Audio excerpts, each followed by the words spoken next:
Alouettes Flightdeck at the 112th Grey Cup, being joined by number 6 wide receiver extraordinaire Tyson Philpot. Tyson, it's like deja vu all over again. I feel like we've done this already before. Something like that, yeah. It's second one in the books. It's always exciting, when you make it to the final game and you get to experience something like that. But job's not done, that's for sure. Definitely, job's not done, but what a journey to get to this job, right?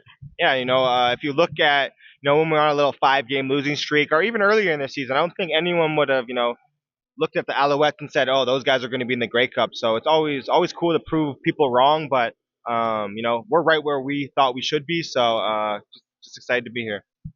Now, we were talking earlier about hamstrings. Davis Alexander, Austin Mack, yourself. It feels like everybody on this team has like issues with the hamstring. Is there like something in the water in Montreal? Is there something that doesn't want to work with the hamstring? Yeah, I wish I know exactly, because I would freaking find out and I would never do it again, or I would take it out of my diet or whatever it is. But I'm a put a positive spin on it. I want to say it's because of how hard we work. Our mentality in practice is treat it like a game. When you get out there in the game, it shouldn't be any harder than it was in practice, and that's a testament to how hard we push it in practice. So, not saying it's because of how we practice, but it's just we give our all anytime we step on that field, and we understand the injuries happen and it's a part of the game, but we think about how you can recover and how you can flip the script, and how you can just look at a positive from it and turn it into a good thing. Now, 2 years ago, it was Cody Fajardo that found you in the end zone to help the Alouettes win their 8th Grey Cup. This year, it's Davis Alexander. Are you looking to have a repeat performance? Hopefully it isn't as dramatic as that. If it comes down to it, I'm always ready to have my number called. A 13-second game-winning touchdown. I'm always here for it. But I already told Davis, let's not have it as dramatic as last time. Let's just go out and play our football, and let's have it done before the fourth quarter. When I spoke with Davis earlier, he said I'd like to be up by 40 by the time the game's Yeah. over. I think that's a good goal to aim for. Yeah, that's I think that's a collective understanding. But I think we also use 2023 as just some experience. We were in the tight game when it mattered most, and we had to find a way to win. So using that in our back corner. But like you said, if we can get it over with, let's get it over with.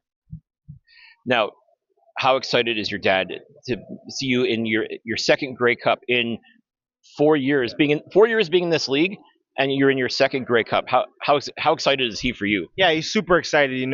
Something he told me is, he never got an opportunity to go to a second Grey Cup, or yeah, go to a second Grey Cup. He went in his second year to his first one, but never got the opportunity to step back on the big stage. So soak it in. Use what you've experienced already to help motivate you and help you throughout this game.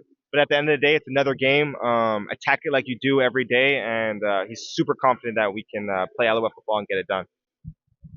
Now, this receiving core is, as far as I'm concerned, firing on all cylinders. How tight is this receivers room in Montreal? Yeah, it's so tight, and that's from the top to the bottom. And when we talk about it, there isn't a bottom. It's top throughout. We understand the mindset on this team is next man up. We understand, like you said, about the injuries and stuff. It could be at any point in the game, in the week, that somebody has to step up and make a play. And I think that's a collective understanding throughout this group. And I think that's just a good job of the coaches finding the right pieces to come into the room. We're all kind of young guys that relate super well, and Davis just does such a good job of being that heartbeat, that collective, and bringing us all together.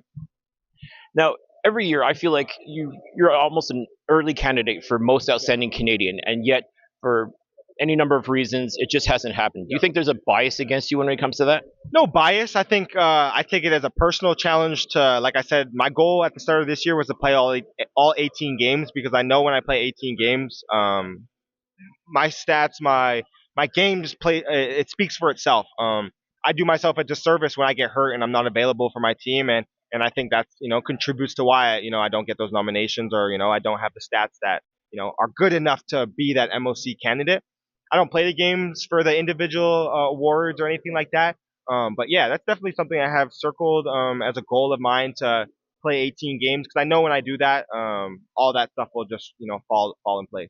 Well, most valuable Canadian in 2023 wasn't a bad award to win. Not a bad award to win for sure, and We got some, Isaac Berglund on the team now too. We got some good Canadian talent that can compete for that award.